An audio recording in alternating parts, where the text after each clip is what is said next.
Sobrang saya kasi si Yue nung una kong nakita, yung tingin ko sa kanya parang baby bro eh. Alam mo yon. Pero nung nasa set na kami, parang like, bakit parang nag-iiba? Bakit parang ako na yung nagiging bunso tapos mas nakikita ko na siya as kuya?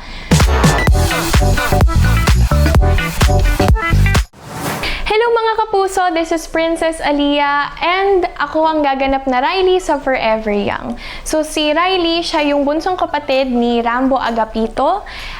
Siya yung medyo boyish, pero babae pa rin, pero boyish and mahilig siya mag-basketball. Very sobrang saya kasi si Yue nung una kong nakita, yung tingin ko sa kanya parang baby bro eh. Alam mo yon. Pero nung nasa set na kami, parang like, bakit parang nag-iiba? Bakit parang ako na yung nagiging bunso tapos mas nakikita ko na siya as kuya? So yan. And si Ate Althea naman, sobrang bait niya. Sobrang supportive. And talagang ate talaga yung turing ko sa kanya.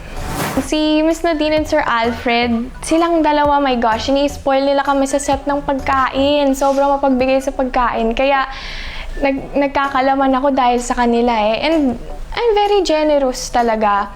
Parang like, sa lahat ng bibili nila, nagagawin nila, sinasama nila kami, and they make sure that we're comfortable and we don't feel left out. Most memorable moment siguro yung nag-birthday ako sa set.